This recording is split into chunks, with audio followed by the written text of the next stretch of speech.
అందరూ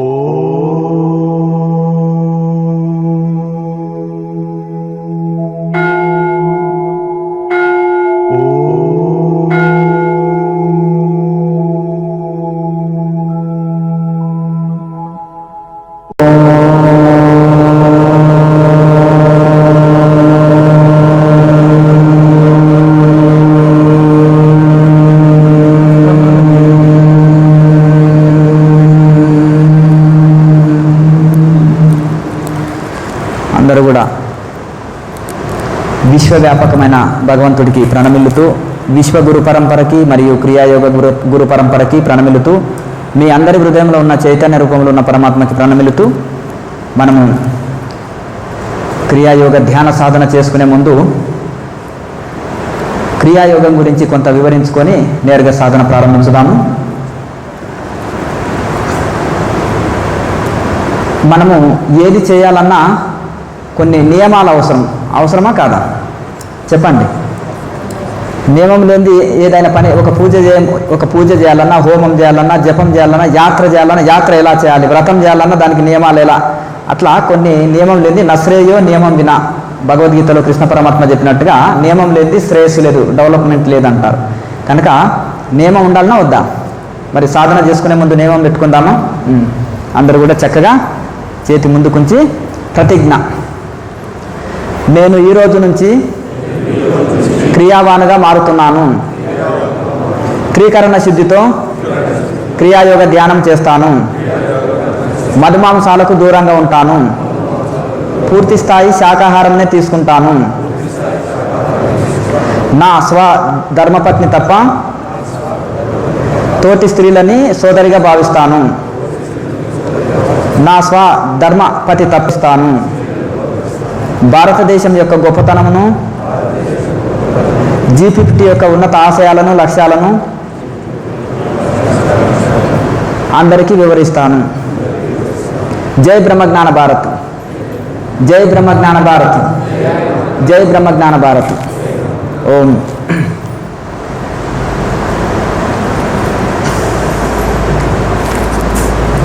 మనము వ్యక్తిగత క్రమశిక్షణ లేనిది జీవితంలో ఏమీ సాధించలేం. కనుక ప్రపంచ ఖ్యాతి పొందిన భౌతిక రంగంలో కానీ, ఆధ్యాత్మిక రంగంలో కానీ గొప్ప వ్యక్తులని తీసుకున్నట్టయితే వారికి వ్యక్తిగత క్రమశిక్షణ తప్పనిసరి ఉంటుంది. మీరు ఎవరినైనా తీసుకోండి, మేము గొప్ప వాళ్ళం అయిపోయాం, అన్నీ సాధించినామని ఇక వాళ్ళు నిర్లక్ష్యంగా కానీ ఉండరు. ఇప్పటికీ కూడా ఇప్పుడు ఒక టీచర్ ఉన్నారండి, నేను టీచర్ని కదా ప్రార్థనకి వెళ్ళనులే, లేకపోతే మధ్యాహ్నం వెళ్తానని అని ఉంటుందో చెప్పండి.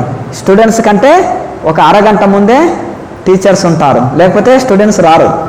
కనుక స్టూడెంట్గా ఉన్నప్పుడు స్కూల్కు ప్రార్థనలో పాల్గొనేవాడు, మొత్తం క్లాసుల్లో పాల్గొనేవారు, హోంవర్క్ చేసేవారు. ఎలా స్టూడెంట్ జీవన విధానం ఉందో ఒక టీచర్ కూడా ఆ స్టూడెంట్ విధానమే ఉంటుంది చూడండి, అదే జీవన విధానం ఉంటుంది చివరి వరకు కూడా.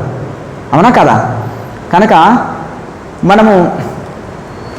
కనుక ఎంత అంటే జీవితంలో మనము చాలా మటుకు మనకు ఒక జబ్బు పడింది అనుకో, ప్రారంధం వదిలేయండి, కొంచెం ప్రారంధవశాత్తున వచ్చింది, అది మనం తీసివేస్తే సగము మనం వ్యక్తిగత క్రమశిక్షణ లేకపోవడము, అంటే ఆహార నియమాలు పాటించకపోవడం, ఆరోగ్యం పట్ల శ్రద్ధ వహించకపోవడం, శరీర పరిశ్రమ చేయకపోవడం, లేకపోతే మనము ఈ యొక్క మన ఆరోగ్యం పట్ల నిర్లక్ష్యం కలిగి ఉండడము, ఇక నానా రకాల కారణం ఏదో ఒకటి మన లోపంగా అయి ఉంటుంది సగం.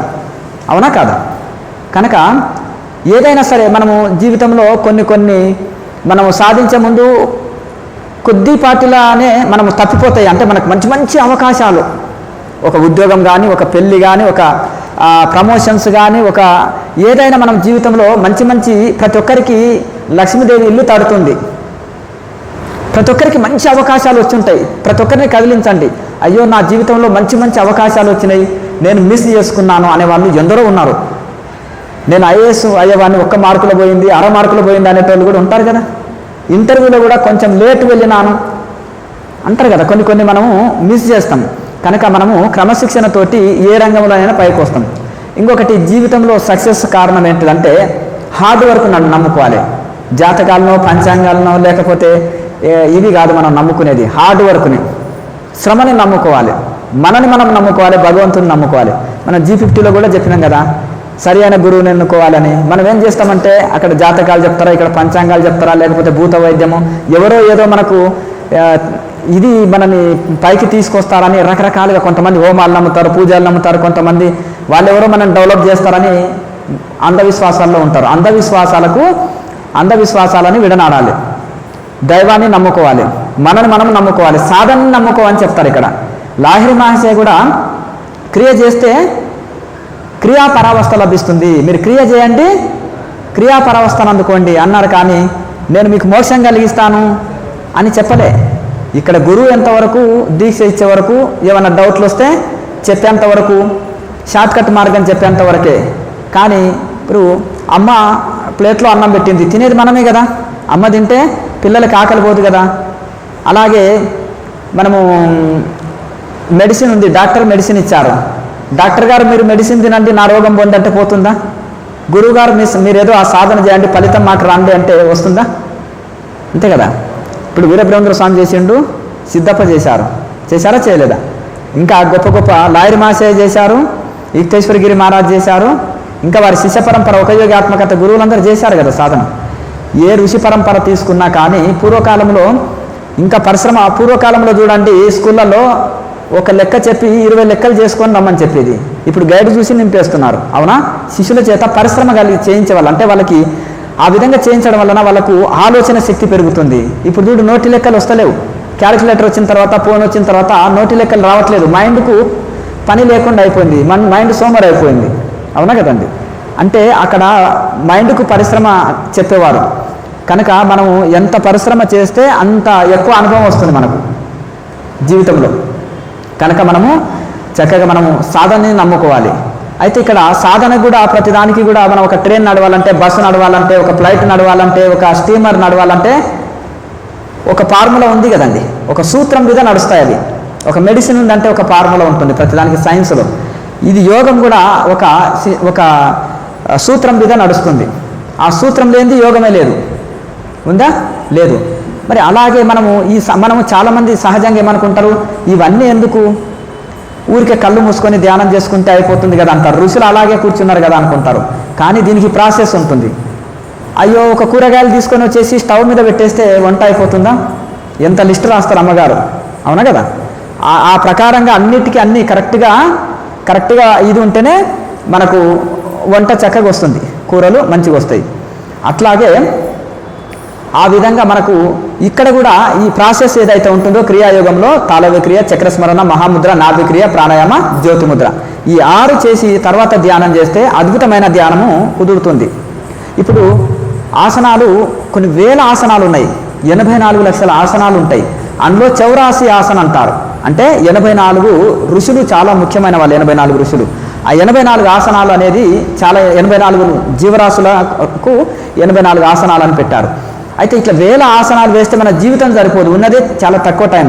అందుకని మనం కడివెడు పాలు తాగలేము, అందుకెళ్ళి పిడికడ వెన్న తీసిస్తే ఆ పాల యొక్క సారం అంతా మనకు అందుతుంది. అలాగే మహానుభావులందరూ కూడా ఈ క్రియాయోగం ఎందుకు గొప్పదంటే, మనం ఎన్నో మార్గాలు ఉన్నాయి కాశీ వెళ్ళడానికి. ఫ్లైట్ ఎందుకంటే ఈజీ, మనము త్వరగా వెళ్తాం, త్వరగా గమ్యం చేరుతాం అంతే. ఇంకా అలాగే అనేకమైన మార్గాలు ఉన్నాయి. క్రియాయోగమే ఎందుకు చేయాలనేది మనం క్వశ్చన్ వేసుకుంటే, ఇది శాస్త్రీయమైన పద్ధతి. నిన్న మనం ఎవరో తయారు చేసింది కాదు, ఋషులు మునులు ఆచరించింది. కృష్ణ పరమాత్మ భగవద్గీతలో చెప్పాడు, వశిష్ఠ మహర్షి వశిష్ఠ రామాయణంలో చెప్పారు, ఋషులు మునులు అందరూ దీన్ని ఆచరించారు. అట్లా ఈ యొక్క శ్రీరామచంద్రుడు హనుమంతుడికి చెప్పారు, శివుడు పార్వతీమాతకు ఉపదేశం చేశారు. గురుగీత, శివగీత ఇవన్నీ ఉంటాయి. అష్టాంగ యోగాన్ని ఉపదేశించారు. అందులో ఈ అష్టాంగ యోగ సారమే పతంజలి సూత్రాలు సారం. అష్టాంగ యోగ సారమే ఈ యొక్క క్రియాయోగం. ఇందులో హఠయోగములోని ఆసనాలు, హఠయోగం రాజయోగంలోని ప్రాణాయామము, తర్వాత మంత్రయోగంలోని జపము, అలాగే అట్లా హఠయోగ, రాజయోగ, మంత్రయోగ, లయయోగంలోని ఈ యొక్క మెడిటేషన్ ఎందులోది? లయయోగంలో ఉంది. మరి ఈ 4 పాయింట్లను తీసుకొని మనకు క్రియాయోగాన్ని అందించారు. ఇది చేస్తే ఇంకా సంపూర్ణం అన్నమాట, మొత్తము సంపూర్ణం. కనుక మనం ఒక కన్ను ఉందనుకోండి, వికలాంగుడు అవుతారు కదా, ఒక కాలు ఒక చేతి ఉంటే మరి అన్ని అవయవాలు చక్కగా ఉన్నప్పుడు పూర్ణమైన వ్యక్తి అంటారు. అలాగే ఇక్కడ కూడా ఇందులో అన్ని సంపూర్ణంగా మనము క్రియాయోగంలో మనకు అందించడం జరిగింది. క్రియాయోగం ఎప్పుడైతే ఆచరించినమో ఇంకా వేరేగా ఏది చేయవలసిన అవసరం మనకు పడదు. ఇందులో ప్రాణాయామం వస్తుంది, ముద్ర వస్తుంది, ఆసనం వస్తుంది, ధ్యానం వస్తుంది, జపం వస్తుంది, అన్నీ కలుస్తున్నాయి కదా. మనం ఒక్కొక్క పాయింట్ ఒక్కొక్క దగ్గర నేర్చుకుంటాం. ఒక దగ్గర ఆసనాలు, ఒక దగ్గర ప్రాణాయామం, ఒక దగ్గర జపం, ఒక దగ్గర రకరకాలుగా నేర్చుకుంటాం మనం, అవునా? కానీ ఇందులో అన్ని పాయింట్స్ వస్తాయి. ఇంక ఇది చేస్తే ఇంకేది అవసరం లేదు. ఇప్పుడు మనము ఒక పిడికెడు వెన్న తీసుకున్నాం అనుకోండి, ఇంకా పాలు, మజ్జిగ, పెరుగు ఇంక ఇవన్నీ అవసరం లేదు మనకు. ఆ సారం ఎంత మనకు అందింది కనుక ఇక్కడ ఇప్పుడు మనకు తాళవ్యక్రియ ఎందుకు చేయాలి? తాళవ్యక్రియ ఎందుకు చేయాలంటే నాలుక ఇప్పుడు ఉండే నాలుక కొద్ది 1 ఇంచు పెరగాలి. ఆ ఇంచు పెరుగుట కోసమే ఈ యొక్క 4-5 రకాల ఎక్సర్సైజులు నాలుకకి చెప్పడం జరుగుతుంది. తాళవ్యక్రియ మనకు ఉంటుంది కదా, తాడనము, దోహనము, ఛేదనము చేయకూడదు. ఛేదనం అంటే కొంతమంది నాలుక కింద కట్ చేస్తారు, అది నత్తిపోతే మళ్ళీ నవ్వుకుంటారు అందరూ, ఈయన క్రియాయోగి అంటే నత్తి మాట్లాడుతున్నారు అంటారు. అంటే పరమహంస యోగానంద గారు కూడా అమెరికా దేశాల్లో ఒకసారి ఇది చెప్తుంటే అందరు ఏం చేశారంటే నాలుక పొడుగు కావాలంటున్నారని 1000 మంది ఒకేసారి నాలుక కింద కట్ చేయించుకొని వచ్చేసారు. డాక్టర్ దగ్గరికి వెళ్ళి ఆపరేషన్ చేసుకొని వచ్చారు. వాళ్ళకేం మిగిలింది, లాస్ట్కు నత్తి వచ్చిందంట మాటలన్నీ. అందుకని ఆయన కొన్ని కఠినంగా చెప్పారు. లాహిరి మాసయ్య కూడా శాస్త్రీయమైన పద్ధతిలోనే నాలుక ఎక్సర్సైజ్ల ద్వారా, నాలుకలో ఎముక ఉండదు కనుక బోన్స్ ఉండవు కాబట్టి సాగే గుణం ఉంటుంది. రకరకాల ఎక్సర్సైజ్లతోటి సహజ పద్ధతిలోనే మనము ఈ నాలుకని పొడుగు చేసుకోవచ్చు. కొంతమంది సహజంగానే నాలుక పొడుగుంది, అమ్మగారులను కొంతమంది అంటాము ఈ నాలుక పెద్దది, ఈమెతోటి మనము ఏగలేము అంటారా? అట్లా లేకపోతే ఈయన ఇది నోరు పెద్దదో నాలుక పెద్దదో అంటే ఈయనతోటి మనము మాట్లాడలేమంటారు కదా. ఆ నాలుక పెద్దగా ఉన్న వాళ్ళకు కవిత్వం వస్తుంది, వాక్కు చాతుర్యం ఉంటుంది, మాటకారితనం ఉంటుంది, ఇవన్నీ సహజంగా వస్తాయి. వాళ్ళకి కేచర ముద్ర కూడా ఈజీగా వస్తుంది. ఒక పాము ఉంది, ఒక రంధ్రంలోకి వెళ్ళినప్పుడు ఆ రంధ్రాన్ని సీల్ చేసినా కానీ ఆ పాము ఎన్ని రోజులైనా జీవిస్తుంది, అవునా కదా? మరి ఆ పాము ఎన్ని రోజులైనా జీవిస్తుంది కదా. ఎందుకు? నాలుకకు పాము నాలుక పొడుగు ఉంటుంది కాబట్టి, అది కేచర ముద్రలో ఉంటుంది కాబట్టి అది ఆకలి దప్పులు ఏవి లేకున్నా కానీ ఆకలి దప్పులు అన్ని సహించగలుగుతుంది. ఇప్పుడు మీరు పాము నిమిషానికి ఒక శ్వాస తీసుకొని 1000 సంవత్సరాలు జీవిస్తుంది. ఒక రంధ్రంలోకి వెళ్ళినప్పుడు అది సీల్ చేసినప్పుడు అది కేచర ముద్రలో ఉంటుంది కనుక ఎన్ని రోజులైనా అది జీవిస్తుంది. అది అన్ని పాములు కాదు, నాగు పాము కనుక దేవతా పాము అంటారు.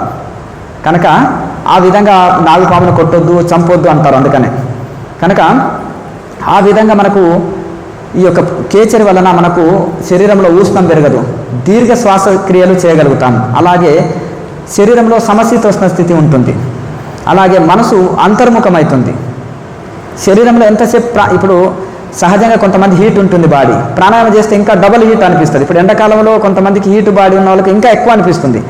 అలాగే ఈ ప్రాణాయామంలో ఉష్ణం పెరగొద్దు అనుకుంటే ఈ యొక్క కేచర్లో ఉంటే ఉష్ణం పెరగదు. కొంతమంది హీట్ బాడీ ఉన్న వాళ్ళు కూడా ఎప్పుడు మనము కేచర్లో ఉంటే హీట్ పెరగదు. ఈ ప్రాణాయామంలో కూడా హీట్ ఉన్నా కానీ ఇది మనకు వచ్చినా కానీ ఈ కేచర ముద్ర ద్వారా శరీరంలో హీట్ కొట్టేస్తుంది. అలా తర్వాత మనకు చక్రస్మరణ, చక్రాల యాక్టివేట్ కోసం మనము చక్రస్మరణ ఆరోహణ అవరోహణ రూపంలో చేస్తాం. తర్వాత మహాముద్ర ఏదైతే ఉందో దీన్ని కుండల్ని యాక్టివేట్ చేసే ముద్ర అంటారు.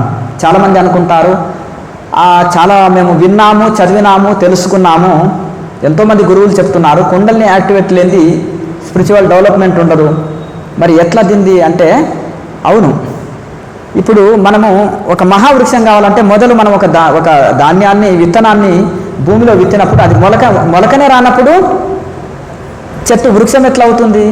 ఆ మొలక రావడమే కుండల్ని యాక్టివేట్ కావడం. ఆ మొలక వచ్చిన తర్వాత కదా మనము ఎరువు నీళ్లు వేస్తుంటే మెల్లమెల్లగా పెరుగుతుంది ఇదంట. కుండల్ని యాక్టివేట్ కాగానే మనకు అన్నీ లభిస్తాయా, అన్నీ వచ్చేస్తాయా అని కొంతమంది అనుకుంటారు. రావు. కుండల్ని యాక్టివేట్ అనేది బేసిక్గా మనకు సాధనకు అభివృద్ధి కోసం. ఇప్పుడు పిల్లలకి ఏబిసిడీలు అన్నీ వచ్చినాయి అనుకోండి, 1 2 100 1000 వచ్చినాయి అనుకోండి, అంతటితో అయిపోలే కదా. అక్కడ చదువు ప్రారంభమైంది వాళ్ళకి, అక్కడి నుంచి వాళ్ళు చదవగలుగుతారు అంతే కదా. కాగుణితాలు ఇవన్నీ వచ్చినాయి అనుకోండి, పుస్తకాన్ని ఇస్తే చదవగలుగుతారు అక్కడ. అందుకని కుండల్ని యాక్టివేట్ అయిన తర్వాత సాధన ఆపకూడదు. అక్కడి నుంచి మనం సాధన చేస్తే డెవలప్మెంట్ బాగుంటుంది. అది కొంతమంది 50 సంవత్సరాలు చేసినా మరి ఎంత కాలానికని అడుగుతారు చాలామంది. ఇప్పుడు 10th అంటే ఒక 10 yearsలో పూర్తి చేయొచ్చు అని అంటారు. ఒక 20 years కూడా పూర్తి చేయకపోవచ్చు కొందరు. అయితే ఒక సమయం ఒక రైతును అడుగుతారు, ఒక పంట ఎంత కాలానికి వస్తుందంటే 6 నెలలు 4 నెలలు అని సమయం వ్యవధి అనేది ఉంది. ఇక్కడ సాధన కూడా ఋషులు కొంతమంది 12 సంవత్సరాలు, కొంతమంది 20 సంవత్సరాలు, కొంతమంది 40 సంవత్సరాలు కూడా తపస్సు చేసిన మహనీయులు ఉన్నారు. వాళ్ళు ఏదైతే నిర్వికల్ప సమాధి స్థితి అందుకున్నట కోసం. లాయర్ మహాశయ వారి పుస్తకంలో రాసింది 8.5 సంవత్సరాలు. 8.5 సంవత్సరాలు, రోజుకు 8.5 గంటలు లెక్క రాసుకున్నారు. 10,000 అంటే 61 లక్ష, అర్థమైంది కదా, అంటే 10,61,000 ప్రాణాయామ చేశారు వారు. ప్రాణాయామసేహి బ్రహ్మజ్ఞానం అవుతాయి అంటారు వారు. ప్రాణాయామతోటి కూడా బ్రహ్మజ్ఞానం వస్తుంది అని వారు చెప్తారు. ఎందుకంటే నాడులు శుద్ధి అవుతాయి, శరీరం పవిత్రమవుతుంది, మనసు పవిత్రమవుతుంది, మనసు అంతర్ముఖమవుతుంది. అంతర్ముఖమైతేనే ఆత్మ సాక్షాత్కారము, దైవ సాక్షాత్కారం లభిస్తుంది. మళ్ళీ నీళ్ళలో క్రిములే మనము చూడలేము, చూస్తామా? గాలిలో ఉంటాయి, చూస్తామా? మైక్రోస్కోప్ తోటి చూస్తాం. అలాగే మనము ప్రతి జీవిలో మనలో మనం ఉండే పరమాత్మని మనం చూడనప్పుడు తోటి జీవిలో ఉండే పరమాత్మని చూడలేము. అది చూడాలంటే సూక్ష్మ దృష్టి, 3 గుణాలు దాటుకోవాలి. గుణాతీత స్థితి భగవద్గీతలో చెప్పిన లాస్ట్ అధ్యాయంలో గుణాతీతుడు ఎట్లా ఉంటారంటే వివరిస్తారు. గుణాతీత స్థితికి, గుణాల్లో ఉంటే మనము తెలుసుకోలేము గుణాతీత స్థితి. కనుక ఆ విధంగా మనము ఇంద్రియాల అతీత స్థితి, ఇంద్రియాలతో తెలుసుకునేది భౌతిక ప్రపంచం. ఇంద్రియాల అంతమైన దగ్గర దైవ అనుభూతులు ప్రారంభమవుతాయి. ఇంద్రియాలు ప్రారంభమైతే మనం రాత్రి పడుకున్నాం, ఏమైనా గుర్తుంటుందా? కళ్ళు తెరిచినాం, ఎదురుగా మనకు చెట్లు, ఫ్యాను, ఇవంతా లైట్లు, ఇవంతా మీరు కనిపిస్తున్నారు. ఎందుకు? కళ్ళు మూసి తెరిచినాం. అలాగే ఇప్పుడు ఇంద్రియాలు పని చేస్తున్నాయి, మనసు పని చేస్తుంది. అప్పుడు అన్ని భౌతిక ప్రపంచాన్ని అంతా తెలుసుకుంటాం. కానీ ఇంద్రియాలు లయం అయితేనే ఇంద్రియాలు అక్కడ పనిచేయవు. ఎక్కడ ఇంద్రియాలు ప్రారంభమవుతాయో భౌతిక ప్రపంచాన్ని తెలుసుకుంటాం. ఎక్కడ ఇంద్రియాలు లయమవుతాయో అక్కడ దైవ ప్రపంచాన్ని, దైవ సామ్రాజ్యాన్ని అనుభూతి పొందుతాం. అందుకనే పరమహంస యోగానంద గారు వారి గురువు దేవులు దేహం వదిలిన తర్వాత కూడా దివ్య లోకాలు ఎలా ఉంటాయి అనేది ఒక యోగాత్మకతలో చివరి పేజీలలో వర్ణిస్తారు. ఆ దివ్య లోకాలు ఎలా ఉంటాయి, మనకి ఈ లోకములే మొత్తం తెలియదు, తెలుసా? చెప్పండి. మరి ఆ దివ్య లోకాలు కూడా వారు వర్ణించి చెప్తారు. కబీర్ దాసు దోహాల్లో చూడండి, చివరి పేజీల్లో ఆ దివ్య లోకాలని ఎలా వర్ణించాడో చూడండి. ఎంత అద్భుతంగా ఉంటాయి. ఆయనకు చదువు రాదు, ఒక ఋషి ఎలా కాగలిగారు? తపస్సు. అందుకనే థియరీ ఒక్కొక్కరు యోగాలో 6 PhDలు 20 PhDలు పొందిన వాళ్ళు కూడా ఉన్నారు. కానీ ప్రాణాయామలో, ధ్యానంలో 0 నాలెడ్జ్ ఉంటుంది. పుస్తకాలు వేరు, థియరీ వేరు, ప్రాక్టికల్ వేరు. చదువురాని ఋషులు ఎంతో మంది గొప్ప మహానుభావులు ఉన్నారు.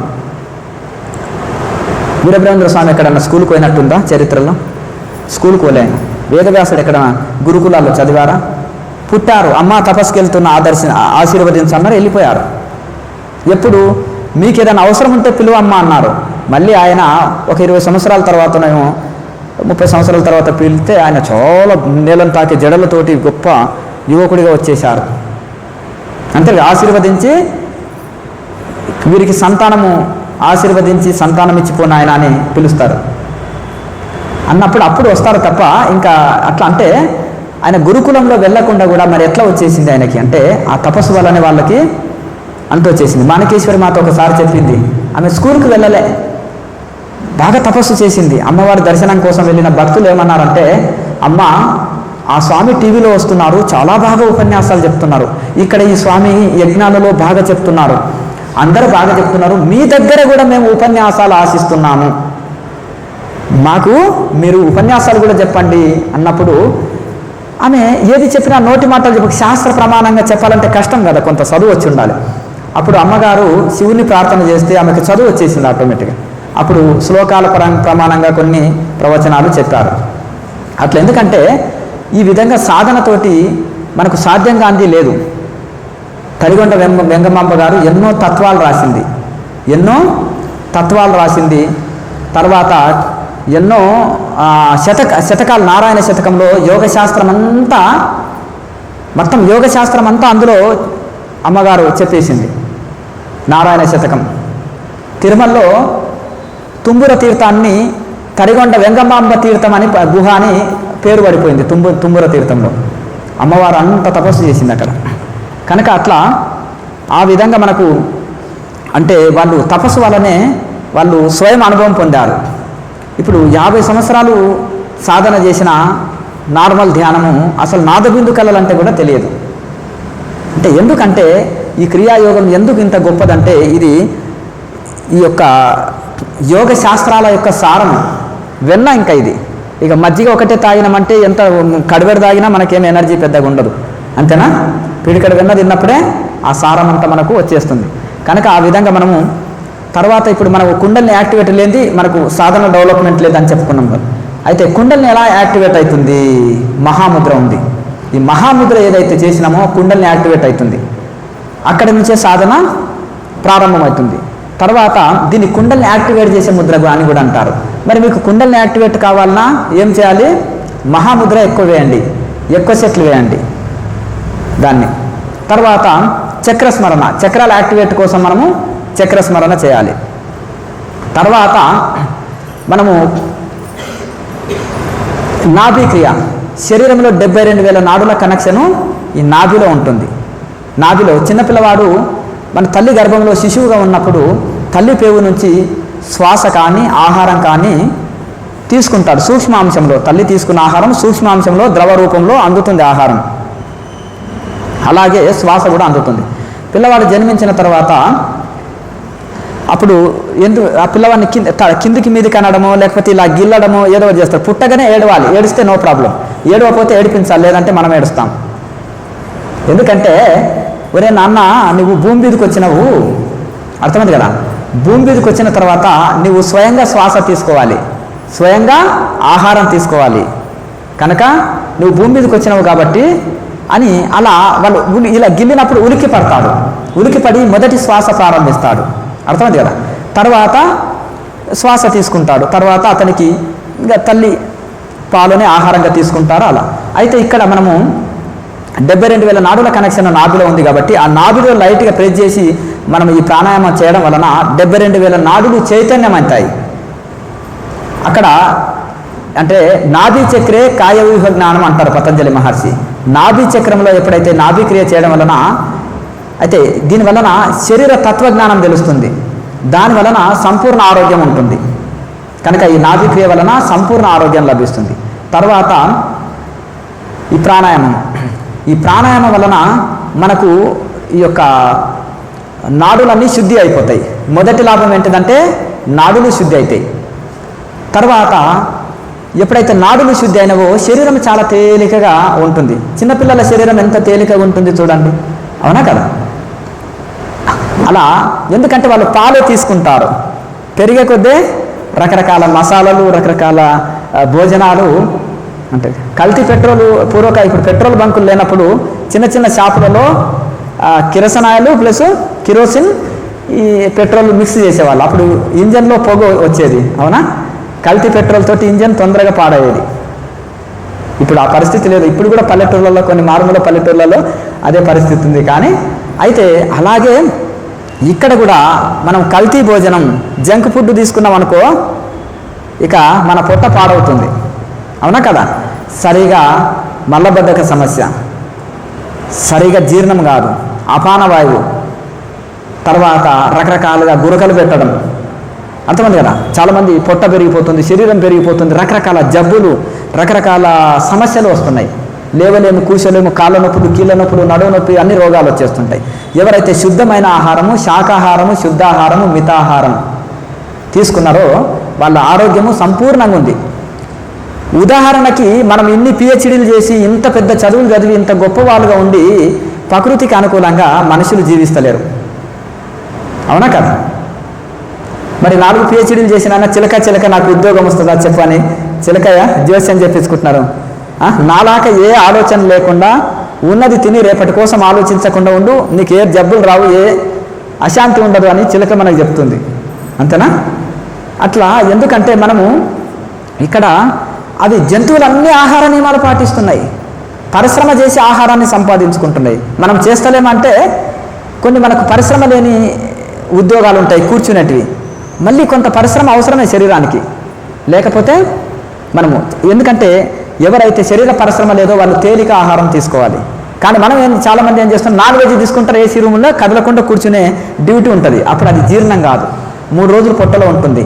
అక్కడ అపాన వాయువు అంతా శరీరంలో చేరిపోతుంది. మొత్తం శరీరం అంతా కార్బన్స్ చేరిపోవడం వలన క్యాన్సర్ రోగాలు, రక్తం అశుద్ధి అయ్యి క్యాన్సర్ రోగానికి కారణం. మొదలు మలబద్ధకము, తర్వాత క్యాన్సర్ రోగానికి కారణం, తర్వాత గుండెకు సంబంధించినవి, తర్వాత లోపల ఉండే లివరు, ఇవన్నీ రకరకాలుగా జబ్బులు అన్ని లోపల ఉండేటివన్నీ డ్యామేజ్ అవుతాయి. పొట్ట శుద్ధి ఉంటే అన్నీ శుద్ధి ఉంటాయి. కనుక జంతువులన్నీ ఆహార నియమాలు, ఏమైనా గ్యాస్ ట్రబుల్, మలబద్ధకం గోవు కానీ, గేదెకు కానీ, జింకకు కానీ, ఇంకా ఏమన్నా జంతువులకు ఉన్నాయా, గడ్డి తినే జంతువులకి, అలాగే ధాన్యాలు తినే పక్షులకి ఉన్నాయా చెప్పండి? లేవు. మరి ఎందుకంటే ప్రకృతి ఇచ్చింది ఎలా ఇస్తుందో ప్రకృతి అలా తీసుకుంటున్నాయి అవి, అవునా కదా? అలా తీసుకోవడం వలన అవి ఆరోగ్యము పొందుతున్నాయి. మనం కూడా చాలామంది మన పాత సాధకులు మేము చెప్పిన ఆహార నియమాలు ఎక్కువ, నేను ఆహార నియమాలు, దినచర్య, సాధన ఇదే ఎప్పుడు రోజంతా బోధిస్తుంటే గతంలో మొదటి నుంచి కూడా అది విని విని విని విని దాన్ని ఫాలో అయిన వాళ్ళు నెలకు 1 కేజీ బరువు తగ్గిన వాళ్ళు ఎందరో ఉన్నారు మన సాధకుల్లో. శరీరం తేలికవ్వడం వలన ప్రాణాయామ, ఎందుకంటే గంటల తరబడి చేయడం వలన నాడీ మండల శుద్ధి అయి శరీరం తేలికై, ఎంత మొరటు శరీరం ఉండి బిగుసుకపోయి ఉన్న శరీరం కూడా ఫ్రీ అయ్యి చాలా చాలా ఫ్రీ అయిపోయి వాళ్ళ శరీరం ఏ ఆసనమైనా వేసే సామర్థ్యం పొందిన వాళ్ళు ఎందరో ఉన్నారు.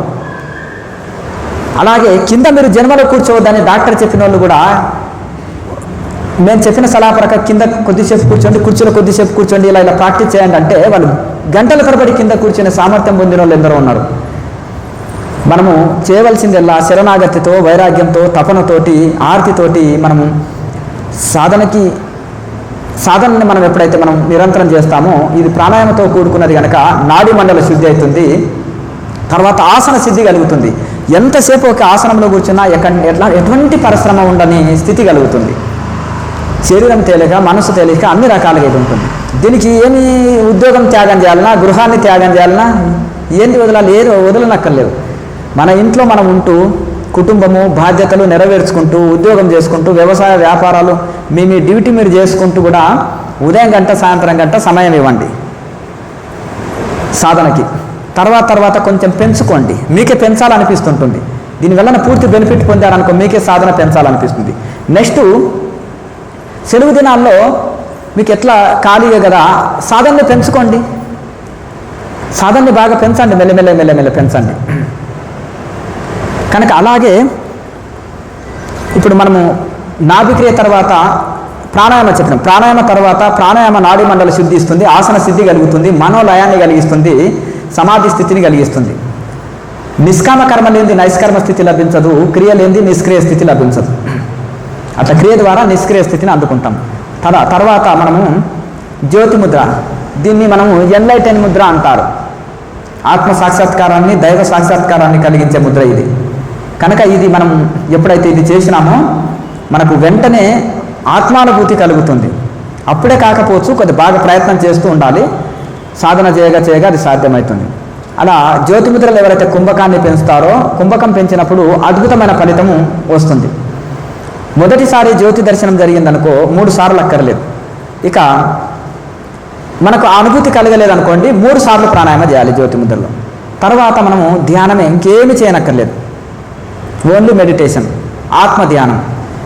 ఏ ఆలోచన లేకుండా, ఏ ఆలోచన వచ్చిన విచారణ, అసలు నేను ఎవరిని, రమణ మహర్షి విచారణ చేస్తారు. ఇక్కడ వేదాంత విచారణ అంటారు. తపస్వాధ్యాయ ఈశ్వర ప్రణిధానాన్ని క్రియాయోగ అంటారు. క్రియాయోగం అంటే ఏంటిది? తపస్సు అంటే ధ్యానము, స్వాధ్యాయం అంటే ఆత్మ విచారణ, వేదాంత విచారణ. ఈశ్వర ప్రణిధానం అంటే భగవంతునికి మనము సంపూర్ణంగా శరణాగతి పొంది సాధన చేయడం. ఈ 3 కలిపి చేస్తాం ఇందులో. కనుక అప్పుడు మనకు మనసు అంతర్ముఖం అవుతుంది. వెంటనే ఏమన్నా ఆలోచనలు వచ్చినాయనుకో, అసలు నేను ఎవరిని, నాకేం సంబంధము. ఇప్పుడు మనకు భౌతిక విషయాల్లోకి మనసు వెళ్ళింది అనుకోండి, అసలు ఈ శరీరమే నాది కాదు, వాటితో నాకు ఈ అటాచ్మెంట్ డిటాచ్మెంట్ ఎట్లా వచ్చింది? ఈ శరీరం ఉంటేనే కదా. మరి శరీరమే లేనప్పుడు శరీర సంబంధాలే కదా ఇవన్నీ, నా సంబంధాలు అనుకుంటున్నాం. మరి శరీరమే మనది కానప్పుడు, ఇప్పుడు కన్ను మనదా?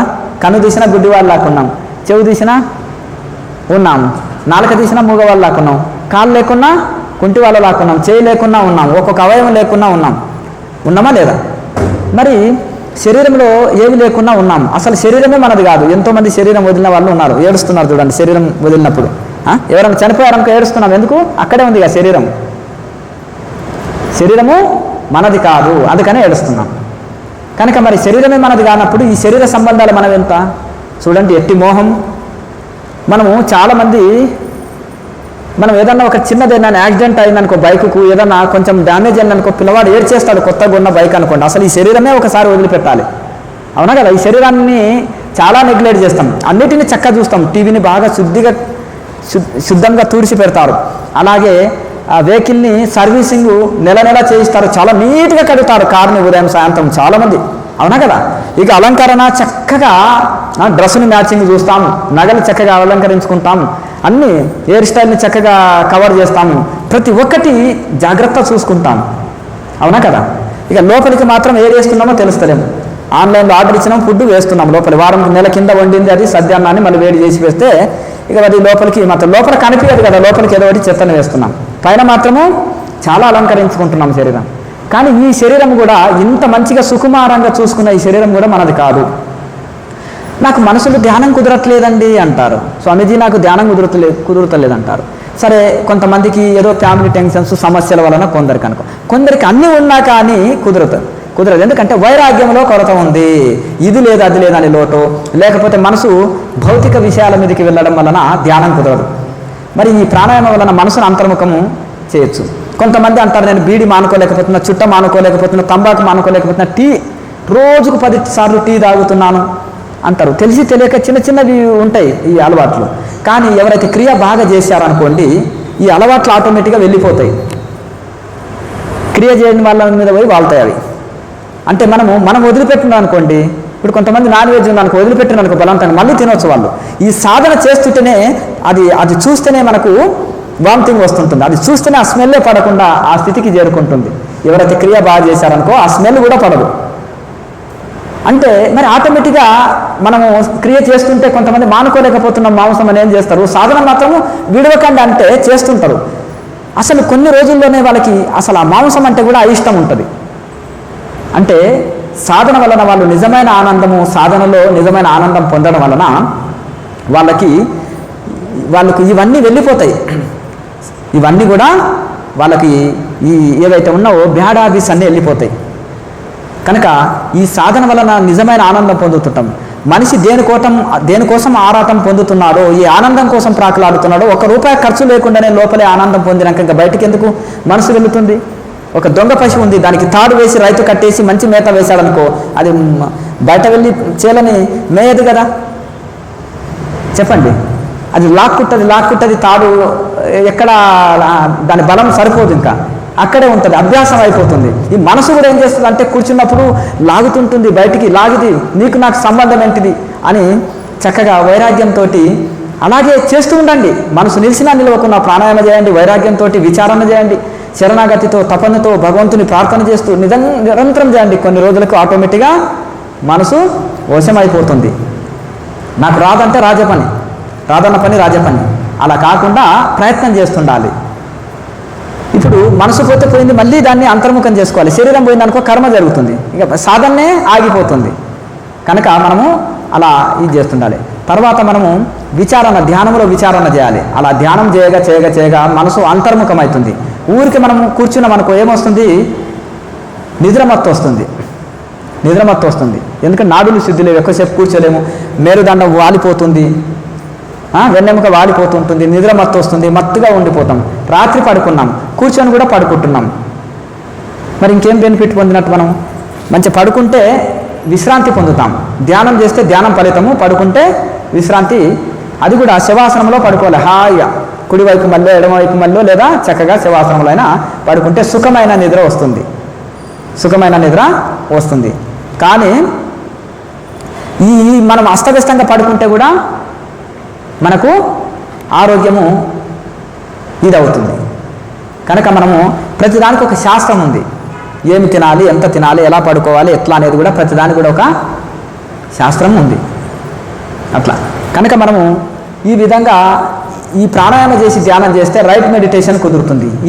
ఈ ముద్రలు చేయకుండా ధ్యానం చేస్తే నాడి మండల శుద్ధి లేదు కనుక సాధన చక్కగా కుదరదు. చెప్పుకున్నాం కదా, తాళవిక్రియ, చక్రస్మరణ, మహాముద్ర, నాభిక్రియ, ప్రాణాయామ, జ్యోతిముద్ర. ఈ 6 ముద్రలు చేసి ధ్యానం చేస్తేనే వెంటనే మనకు చక్కటి ధ్యానము కుదురుతుంది. మరి సాధన చేద్దామా? చక్కగా అందరూ కూడా మేరుదండం నిటారుగా పెట్టుకొని కూర్చోండి. ప్రశాంతంగా శరీరాన్ని చాలా ఫ్రీగా రిలాక్స్గా కూర్చోండి. అయితే మెడిటేషన్ చేసేటప్పుడు పడుకునేటప్పుడు కళ్ళజోడు అవసరం ఉండదు.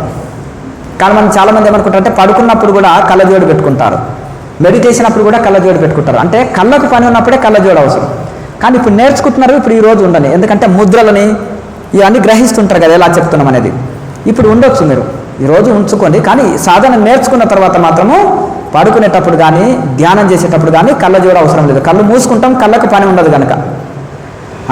అందరూ చక్కగా ఏదో ఒక ఆసనాన్ని అభ్యాసం చేసుకోవాలి. అందరూ ఏదో ఒక ఆసనంలో. ఇప్పుడు మనము ఈ ఎడమ మడమ ద్వారా మలద్వారాన్ని లాగ్ చేసి ఈ కుడి మడమని యూరినల్ని లాగ్ చేస్తే దీన్ని సిద్ధాసనం అంటారు. చదువు రాని వాళ్ళు కూడా ఈ సిద్ధాసనంలో కూర్చొని సిద్ధులుగా మారిపోయారు, గొప్ప సిద్ధి పొందారు. ఈ సిద్ధాసనం అంటారు. ఇది ఏం చేయాలంటే చాలామంది ఇట్లా దగ్గరకున్నారనుకోండి, ఇంకో ఇలా నొక్కుతుంటారు, ఎందుకు కిందికి వస్తలేదండి కాలని ఇలా నొక్కుతుంటారు. ఇలా కాదు, పాదాలని చక్కగా బాగా సాగదీసి విప్పదీసి చక్కగా ఇలా ఫ్రీగా కూర్చుంటే ఈ 2 మోకాళ్ళు నేల మీద ఆనుకుంటాయి. ఎక్కువసేపు కూర్చుంటాము, ఈ బ్యాలెన్స్డ్గా ఉంటుంది.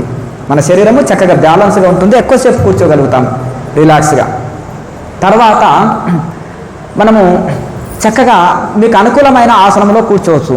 ఇంకా కొంతమంది ఇప్పుడు పద్మాసనం అంటారు. మొదలు ఎడమ పాదాన్ని ఇలా ఉంచుకొని తర్వాత వాటిపైన కుడి పాదాన్ని ఇలా ఉంచుకుంటే దీన్ని పద్మాసనం అంటారు. ఇది కూడా మళ్ళీ ఇలా ఉన్నారనుకోండి, దగ్గరికి అన్నారనుకోండి, ఇలా నొక్కవలసి వస్తుంది, నేల మీద ఆనుకుంటలేదని. ఇట్లా కాకుండా ఈ రెండింటిని విపదీసి ఇట్లా చక్కగా కూర్చున్నారనుకోండి, నేల మీద చక్కగా ఆనుకుంటాయి. అట్లా ఇట్లా చక్కగా బ్యాలెన్స్డ్గా ఉంటుంది. అర్థమైందా? అట్లా తర్వాత లేదంటే మీరు ఈ 2 పాదాలు ఉంటాయి చూడండి, ఒకటి ఈ 2 ఈ కాలు ఉంది కదా ఇలా ఉంచి ఇలా ఉంచండి. ఇక్కడ ఈ కాల్ని ఈ 2 ఇప్పుడు ఈ సందులోకి ఈ పాదంని దూర్చండి. ఇక్కడ ఈ మెడమ సందులోకి ఇక్కడ ఈ పాదాన్ని దూర్చండి. ఇక్కడ చక్కగా ఇలా కూడా కూర్చోవచ్చు. అంటే ఏది ఎవరికి ఈజీ అనిపిస్తుందో స్టార్టింగ్లో అలా కూర్చోండి. మొదలు తర్వాత మీరు అనుకూలమైన ఆసనంలో మెల్లమెల్లగా అభ్యాసం అవుతుంది.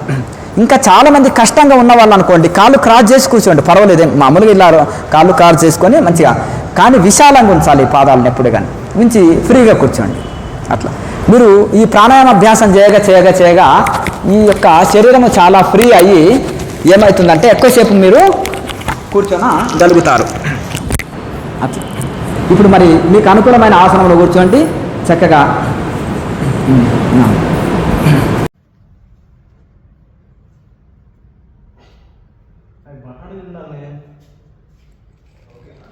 బఠానీ వేయండి. గురువు అయితే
ప్రత్యామ్నాయం ఉన్నాను గుడ్డ కూర్చు అందువల్ల లేదు ఇగో గుడ్డలో కూర్చు ఈ గమ చంపనే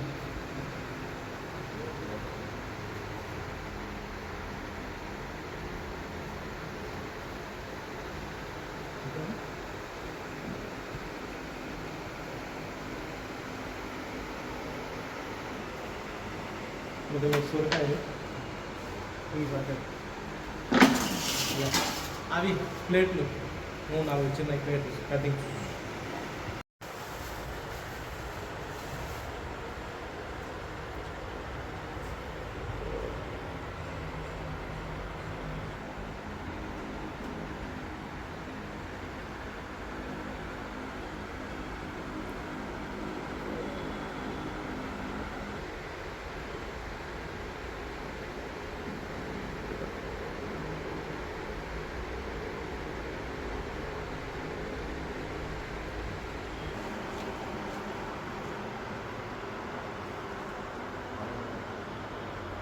చేసే పద్ధతిలో చూపిస్తాను.